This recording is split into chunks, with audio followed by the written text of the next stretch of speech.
Students, welcome back. Third lecture of banking, जिसमें हम secondary functions of a commercial bank पढ़ेंगे। Previous lecture में primary functions पढ़े थे, आज सेकेंडरी फंक्शंस स्टार्ट करते हैं। ये 8 फंक्शंस है, सेकेंडरी फंक्शंस किसी भी कमर्शियल बैंक के, और इन 8 फंक्शंस को हमें पढ़ना है और समझना है अच्छे से। क्विकली जाएंगे, जहां पे डिटेल एक्सप्लेनेशन चाहिए डिटेल एक्सप्लेनेशन लेंगे, और कुछ पॉइंट्स तो इजीली आप समझ जाओगे। जैसे first point, to look after financial transactions of a customer. अब ये बैंक की ड्यूटी है कि कस्टमर के जितने भी फाइनेंशियल ट्रांजैक्शंस है, उसका credit, debit, loan, everything XYZ, कितना इंटरेस्ट उसे मिल रहा है, कितना इंटरेस्ट उसे चार्ज हो रहा है, कौन से एक्स्ट्रा चार्जेस उसे लगे हैं, वो सारी चीजें कस्टमर को बताना रिटर्न फॉर्म में। सारे फाइनेंशियल ट्रांजैक्शंस को लुकआउट करना, वो बैंक की ड्यूटी में आता है। Second, to do foreign exchange transactions.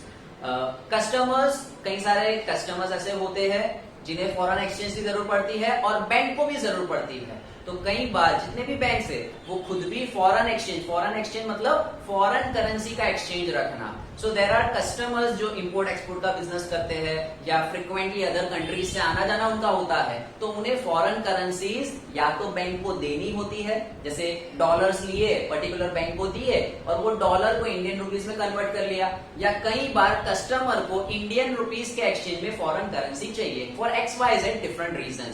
So for certain reason the customer needs foreign currency, तो उस फॉरेन करेंसी का इजी एक्सचेंज बैंक को करके देना है। तो ध्यान रखना, अगर आपको भी फ्यूचर में नीड है फॉरेन करेंसी को एक्सचेंज करने की, then you need to go to the bank provider you are having account with to provide underwriting services. अब अंडरराइटिंग सर्विसेज में कई सारे लेटर्स या रिटर्न चीजें होती है जो बैंक से आपको जरूर पड़ती है। So at that time bank is underwriting that letters and some nominal fees bank is charging to you. Just for example, if we take letter of credit, to issue letter of credit, मैंने कहा ना to provide underwriting services, उसमें अगर आप एक example ले लो, issue letter of credit। अब letter of credit क्या है स्टूडेंट? तो कई बार जो करंट अकाउंट होल्डर्स होते हैं, इंडस्ट्रियलिस्ट होते हैं, वो उधार पे, क्रेडिट पे दूसरे पर्टिकुलर पार्टी से माल लेने जाते हैं, प्रोडक्ट लेने जाते हैं। So there is a person a, Raju है, बहुत बड़ा बिजनेसमैन है, उसका एक बैंक में करंट अकाउंट है, अच्छा खासा उसका बैंक से रिलेशनशिप बहुत अच्छा है, मेंटेन करके रखा है। अब उसे किसी दूसरी इंडस्ट्री से कुछ लोन पे, कुछ क्रेडिट पे उसे कुछ प्रोडक्ट लेना है। सो दे आर बोथ अननोन। तो क्या होगा, राजू अपनी बैंक में जाएगा, वो बैंक को बोलेगा मुझे लेटर ऑफ क्रेडिट इश्यू कर दो। तो बैंक क्या करेगी, उस लेटर में मेंशन करके देगी कि ये XYZ हमारा ये बैंक, हमारा इसके साथ रिलेशन है, राजू के साथ, इसका अकाउंट हमारी बैंक में है, करंट अकाउंट, इसका ये ट्रांजैक्शन है, is having a nice reputation, इसको आप लोन दे सकते हो। सो बैंक अपनी तरफ से राजू को लेटर ऑफ क्रेडिट देता है, यानी बैंक अपनी तरफ से फेवर दे रहा है उस इंडस्ट्रियलिस्ट को, that I trust this Raju. Bank अपना ट्रस्ट बताता है। अब वो क्रेडिट देना नहीं देना सामने वाले पर्सन के ऊपर है। तो ये जो भी लेटर ऑफ क्रेडिट है, अंडरराइटिंग डॉक्यूमेंट्स जो बैंक आपको देती है, बैंक उसका नॉमिनल सा चार्ज लेती है। बदले में आपको फायदा क्या होता है कि आप वो लेटर ऑफ क्रेडिट जब सामने XYZ थर्ड पार्टी को देते हो, तो उस पार्टी को ट्रस्ट बिल्ड होता है कि नहीं, बैंक जब कह रही है then this person is surely to be a trustworthy person, और वो आपको क्रेडिट पे माल दे देगी।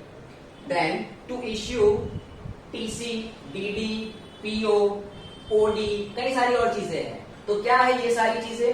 TC that is traveler check, DD that is demand draft, PO that is pay order, और एक होता है OD that is overdraft, OD भी होता है ओवरड्राफ्ट। तो क्या है ट्रैवलर्स चेक? अभी तो इसकी कोई इतनी नीड नहीं होती है, बट पहले जब एक सिटी से दूसरी सिटी, एक स्टेट से दूसरे स्टेट में जब ट्रैवलिंग किया जाता था, तो ट्रैवलर्स चेक होता था। तो पर्सन अगर एक सिटी से दूसरी सिटी में गया है, वहां पे अगर वो ट्रैवलर्स चेक इश्यू करता है, तो वो ट्रांजेक्शन इजीली कर सकता था। राइट नाउ इसकी कोई इतनी जरूरत नहीं पड़ती है, बट पहले जरूर पड़ती थी जब इतना डिजिटलाइजेशन या मॉडर्नाइजेशन नहीं हुआ था।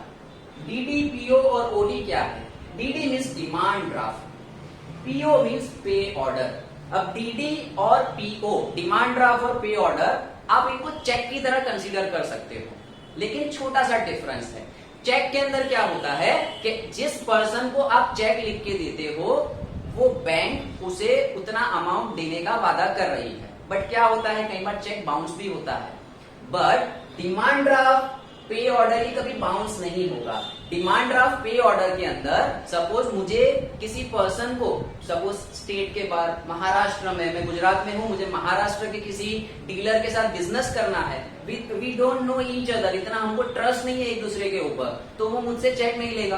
क्यों? क्योंकि मैंने उससे लाखों का माल लिया है चेक देके, चेक बाउंस हुआ तो, क्योंकि चेक तो आप किसी को भी दे सकते हो, आपके अकाउंट में बैलेंस है या नहीं है, you can give cheque, but वो पर्सन मुझसे लेगा डिमांड ड्राफ्ट। तो डिमांड ड्राफ्ट लेने से फायदा क्या होगा कि डिमांड ड्राफ्ट जब मैं बैंक में दूंगा तो डिमांड ड्राफ्ट लेते वक्त बैंक मुझसे कहेगा लाओ आपको 1 लाख का डिमांड ड्राफ्ट देना है ना, लाओ 1 लाख रुपए पहले जमा कराओ।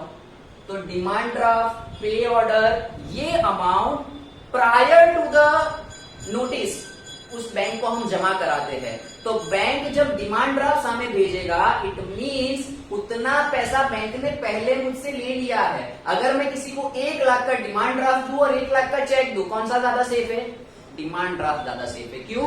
क्योंकि वो 1 लाख रुपया बैंक के पास ऑलरेडी है, और चेक में क्या होगा, वो बैंक में हो भी सकता है, नहीं भी हो सकता, बाउंस भी हो सकता है। तो आई होप आप समझ गए डिमांड ड्राफ्ट और चेक का डिफरेंस क्या है। जिस तरीके से चेक का जो काम है वही डिमांड ड्राफ्ट का काम है, लेकिन डिमांड ड्राफ्ट में एडवांस में बैंक के पास उतना पैसा देना पड़ता है, तब बैंक आपको डिमांड ड्राफ्ट का लेटर देगी जो आप सामने थर्ड पार्टी को दे सकते हो। अब पे ऑर्डर क्या है?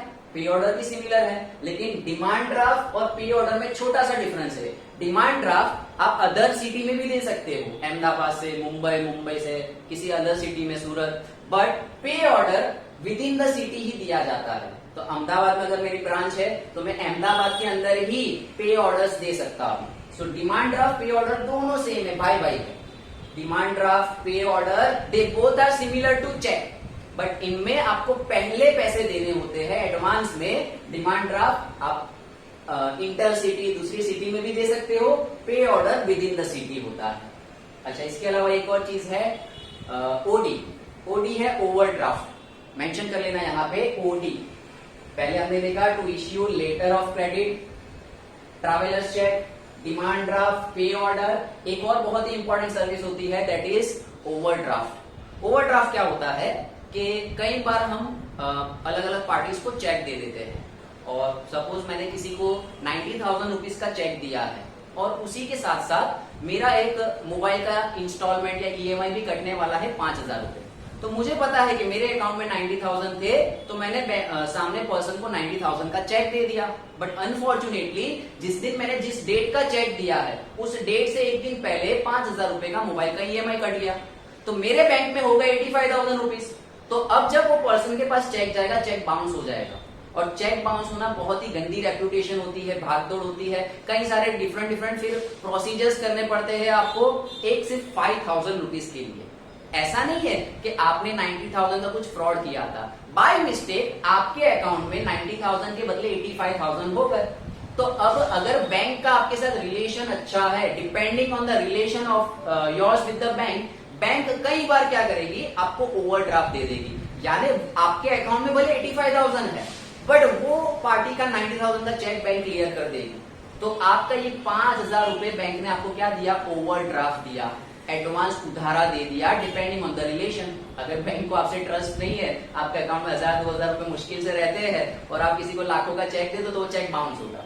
बट आपका लाखों का टर्नओवर है, good relation with your bank, तो 100-200 रुपए, 1,000 रुपए, डिपेंडिंग ऑन द रिलेशन। लाखों का टर्नओवर करते हो तो 1,000-5,000 का ओवरड्राफ्ट बैंक कर देगी। आपको बता दिया जाता है, जब आपका एक अच्छा रिलेशन हो जाता है बैंक के साथ, तो बैंक के अंदर आपको बता दिया जाता है कि भाई ये आपका ओवरड्राफ्ट है, यानी 10,000, 15,000, 20,000, depending on the relation of you with the bank, bank आपको उतना ओवरड्राफ्ट देती है। So I think according to me this is very important for all of you, because कहीं ना कहीं आगे बिजनेस में ये सारी चीजें आपको नीड में आने वाली है।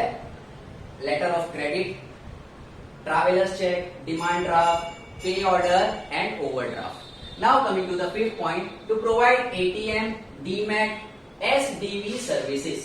अब आपको पता है एटीएम सर्विसेज क्या है, तो एटीएम के अंदर आप फाइनेंशियल, नॉन फाइनेंशियल सर्विसेज ले सकते हो। एटीएम मशीन में सिर्फ पैसा निकाला नहीं जाता, आज की डेट में अगर आप जाओ तो एटीएम मशीन में आपकी पिन चेंज कर सकते हो, डिफरेंट XYZ आप दूसरे काम भी कर सकते हो, ठीक है। You can check the balance, you can request change of mobile number, email ID. So there are different various financial and non financial services, जिसके लिए आपको बैंक में नहीं जाना, आपके करीब में नजदीक में कोई एटीएम है, आप वहां से वो सर्विसेज ले सकते हो। डीमैट, डीमैट है डीमटेरियलाइजेशन सर्विसेज। जब आप ऑनलाइन शेयर मार्केट में जब शेयर्स परचेज करते हो तो वो जो शेयर्स है उनको इलेक्ट्रॉनिक मीडियम में कन्वर्ट करना पड़ता है, उतने अमाउंट ऑफ रुपीज को पे करना होता है। मुझे 1000 रुपीज पर्टिकुलर किसी कंपनी के शेयर्स खरीदने हैं, लेसन डायरी के 100 शेयर्स किसी को खरीदने, suppose for example share market में, तो वो 100 शेयर्स खरीदने के लिए एक अकाउंट होता है डीमेट अकाउंट, डीमटेरियलाइजेशन अकाउंट। तो उससे क्या होगा, आप ये सारी चीजें एक्सचेंज कर सकते हो, शेयर वगैरह खरीद सकते हो। एसडीवी सर्विसेज यानी लॉकर की सर्विस। एसडीवी सर्विस क्या है? Safe deposit vault. तो bank provides you locker facility, जहां पे आप मंथली रेंटल या ईयरली रेंटल पे करके, हर चीज के लिए बैंक पे करने वाली है। नॉमिनल के आपको पूरा छीन ले, क्योंकि बैंक का काम ही है प्रॉफिट करना। तो ये जितनी भी प्राइमरी सब्सिडरी सर्विसेज है ना, बैंक इससे मुनाफा कमाती है। तो सेफ डिपॉजिट वॉल्ट, ज्यादा एक्सप्लेन करने की अब इसमें कोई जरूरत नहीं है। ज्वेलरी है, आपकी इंपॉर्टेंट डॉक्यूमेंट्स है, कोई भी XYZ इंपॉर्टेंट आपको चीज घर में नहीं बल्कि बैंक में सेफली रखनी है, तो बैंक आपको लॉकर सर्विसेज देती है, जिसे हम कहते हैं SDV, safe deposit vault services. So this was our 5th point. Then 6th point, debit card credit card services bank issue करती है। डेबिट कार्ड और क्रेडिट कार्ड दोनों का फंक्शन ऑलमोस्ट सेम है, एक ही मेजर डिफरेंस है। डेबिट कार्ड में से उतना ही पैसा आप निकाल सकते हो जितना आपके अकाउंट में है, और क्रेडिट कार्ड बैंक आपको एडवांस में क्रेडिट देती है। जैसे अगर किसी के पास अकाउंट में 1 लाख रुपए है तो अपने डेबिट कार्ड से 1 लाख ही उठा सकता है, और किसी के अकाउंट में कुछ भी नहीं है, वो बैंक में अकाउंट ही नहीं है, बट उसके पास उस बैंक का क्रेडिट कार्ड है। जैसे फॉर एग्जांपल XYZ बैंक में मेरा अकाउंट है ही नहीं, लेकिन XYZ बैंक ने मुझे क्रेडिट कार्ड दिया है depending on my CIBIL score, तो उस क्रेडिट कार्ड से मैं लाखों रुपए खर्चा कर सकता हूँ। मेरे पास 50,000 का HDFC का सपोज कार्ड है, तो मैं वो 50,000 रुपीज स्पेंड करके फिर पे करूंगा HDFC को। जनरली 35 to 40 डेज का पीरियड बैंक हमें देती है interest free period, that is called credit card. Advance आपको दिया जाता है कि भाई इतना आप यूज करो, यूज करके पे करना। डेबिट कार्ड क्या है? पे करके यूज करो, पहले बैंक में डालो फिर यूज करो। So this are to provide debit card and credit card facilities. Then very important, आज की डेट में डिजिटलाइजेशन वर्ल्ड में, to provide facilities of RTGS and NEFT। NEFT और RTGS ये पैसा लेन देन करने की सर्विसेज है, ये सर्विसेज भी बैंक आपको प्रोवाइड करती है। To provide facilities of RTGS, real time gross settlement. What do you mean by RTGS? Real time gross settlement. And what do you mean by NEFT? National electronic fund transfer. तो ये दो services भी bank आपको देती है। 11th standard में already इसके बारे में आप डिटेल में पूरा पढ़ चुके हो। And the last and the most important, net banking services. Internet banking, core banking की जो सर्विस है, बिना बैंक पे जाए आप अपना पूरा बैंकिंग मैनेज कर सकते हो, अकाउंट हैंडल कर सकते हो with the help of net banking. Net banking की वेबसाइट होती है या एप्लीकेशंस क्रिएट हो गए हैं आज की डेट में, तो नेट बैंकिंग या नेट बैंकिंग के एप्लीकेशन सर्विसेज देना भी बैंक का सेकेंडरी फंक्शन है। So these are some of the secondary functions. अब इसमें थोड़े बहुत फंक्शंस और भी प्लस हो सकते हैं, अलग अलग बैंक अलग अलग कुछ और भी फैसिलिटीज देती है depending upon the account you are holding with them. So these are 8 major secondary functions of a commercial bank. So this was the third lecture of this chapter, जहां पे हमने इन 8 सेकेंडरी फंक्शंस को पढ़ा, समझा। I hope so आपको अच्छे से समझ में आ गया होगा।